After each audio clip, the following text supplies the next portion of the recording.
I just want to say a few things about why this is a priority for me, for my government as well, and why this conference matters.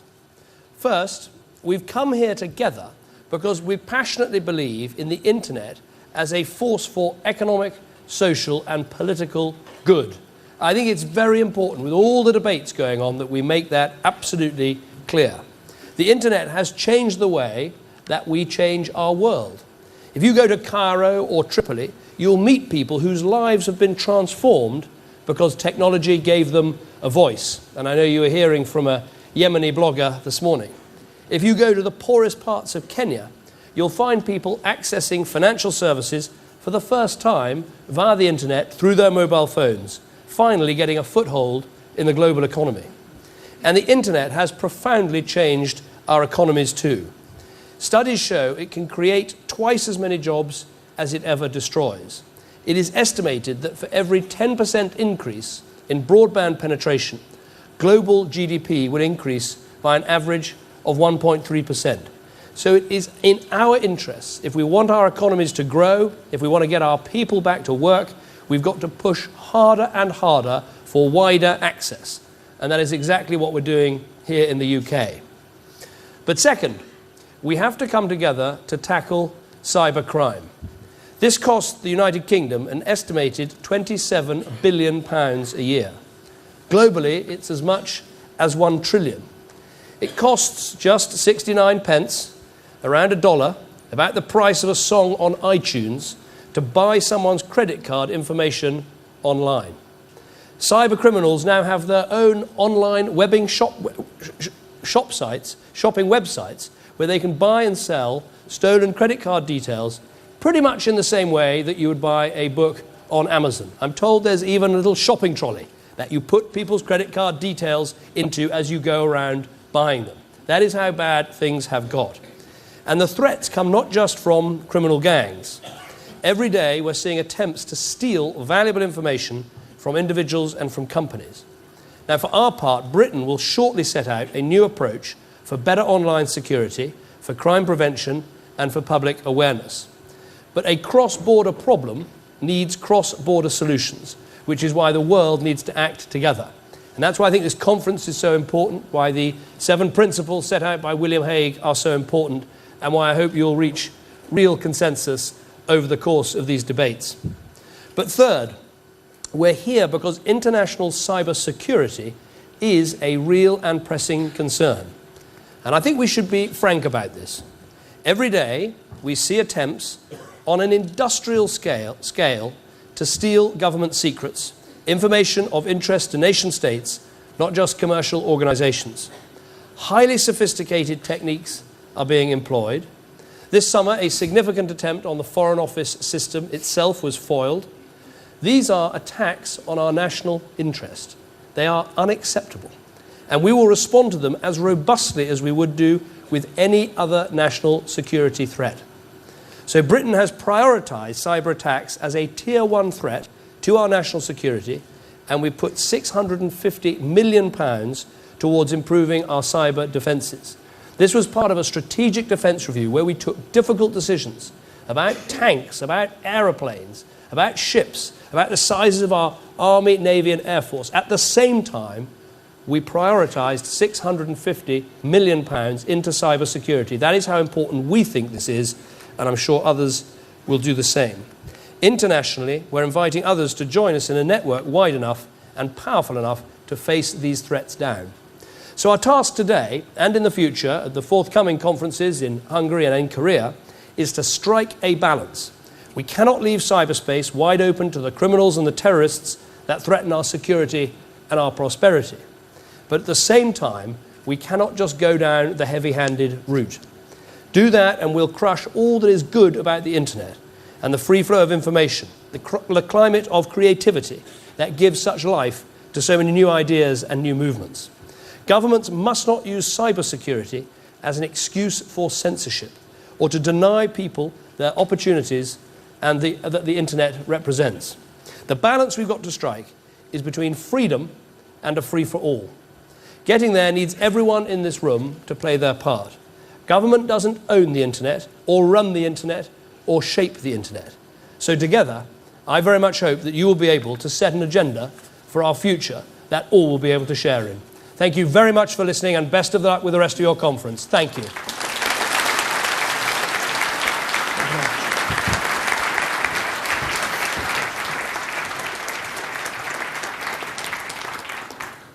Well, ladies and gentlemen, I'm very grateful to the Prime Minister for coming to join us and to say those words this afternoon. It's a measure of the importance we attach to this meeting and the warmth of our welcome for people from more than 60 countries that the Prime Minister has come to speak to the conference himself. And now I hope either now or in the next few minutes to be able to welcome remotely the Vice President of the United States, Joe Biden. This will be an interesting test of the technology, of course, at a cyber conference. And indeed, there he is, I'm delighted to say.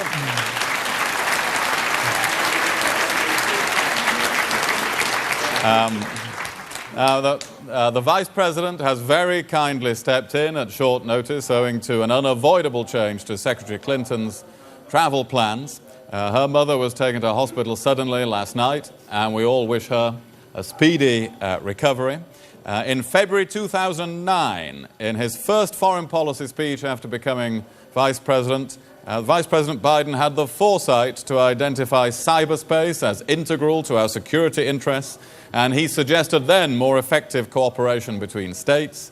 And in May this year, the White House presented its first comprehensive international strategy for cyberspace as a framework for building prosperity, enhancing security, and safeguarding openness in our networked world. So I'm very grateful, as we all are, to Vice President Biden for joining us now, and I ask him to address us. Thank you very much.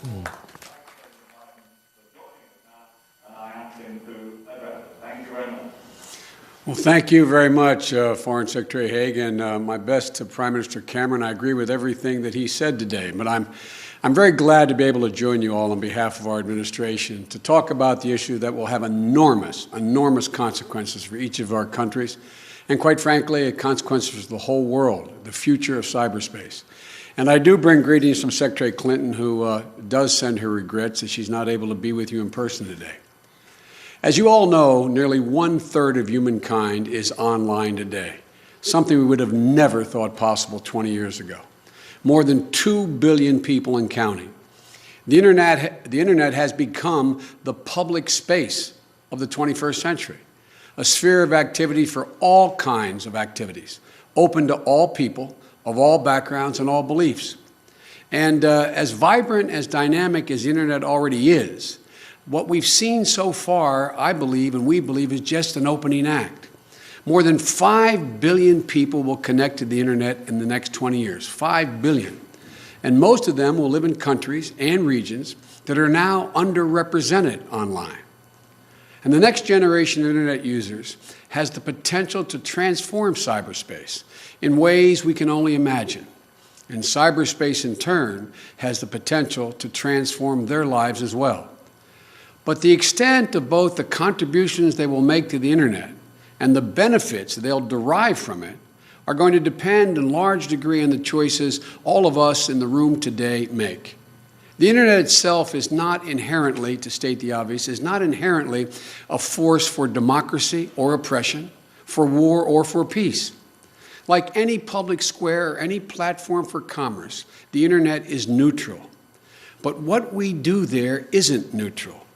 It's up to us to decide whether and how we will protect it against the dangers that can occur in cyberspace, while maintaining the conditions that give rise to its many benefits. That's what Prime Minister Cameron just spoke about.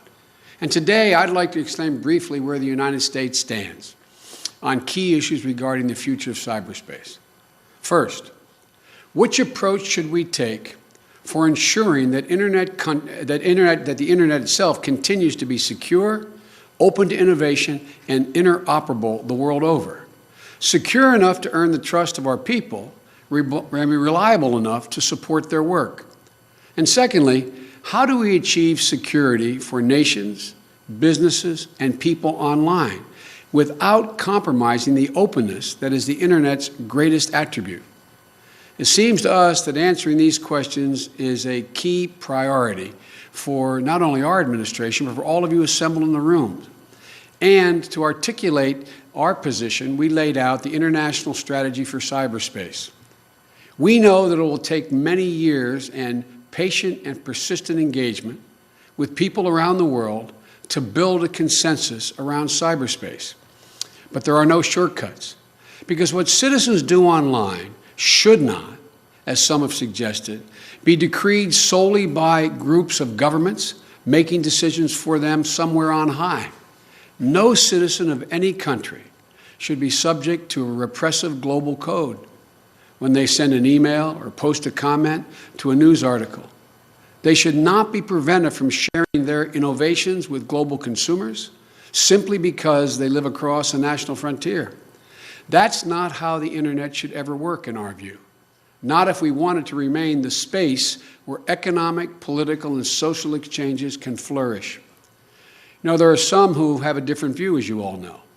They seek an international legal instrument that would lead to exclusive government control over internet resources, institutions, and content, and national barriers on the free flow of information online.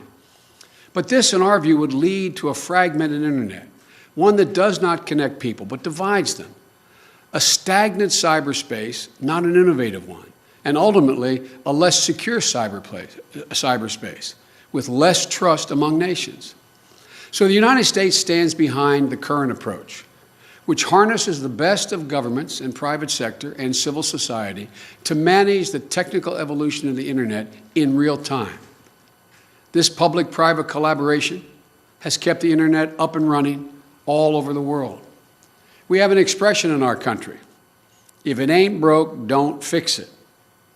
It would be misguided, in our view, to break with the system that has worked so well for so long. However, as the Prime Minister pointed out, there are ways we can improve on what we're doing.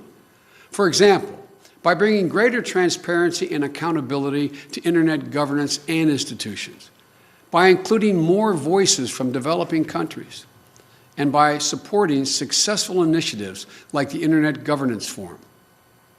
Just as important, in our view, as to whether the internet functions effectively, is what people are free to do there in that space, without fear of being targeted by criminals, or having their private information exposed, or being punished by their governments for expressing their views online.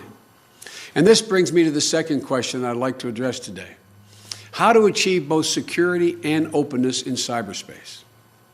As we all know, the openness that makes the internet a force for unprecedented progress can also enable wrongdoing on a vast scale.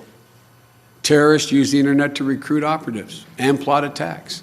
Human traffickers and child pornographers use the internet to find and exploit victims. And sensitive information is stolen every day from both governments and businesses, by criminal networks as well as individuals, and even by other nation states. And we all face the threat that our critical infrastructure will be compromised by a cyber attack. It's a real threat. And to address these challenges, the United States is investing in our cybersecurity, including the appointment here at the White House of a national cyberspace coordinator. He's with you now, Howard Schmidt, who's in the audience with you and will speak on international security later today. We're working with other nations to fight transnational crime, including by helping other nations build their law enforcement capacities. We've ratified and we strongly promote the Budapest Cybercrime Convention, which sets out the steps countries must take to reduce cybercrime while still protecting human rights.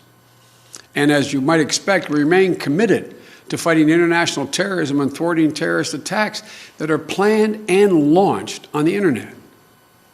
We can and we must do all of this without resorting to a false solution that rationalizes government takeover of the internet. You know, there's no question in our view that every nation must protect its citizens against crime and attacks online as well as off.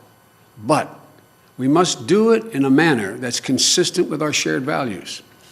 And this brings me to the concept that is absolutely fundamental in our view to any conversation about the future of cyberspace.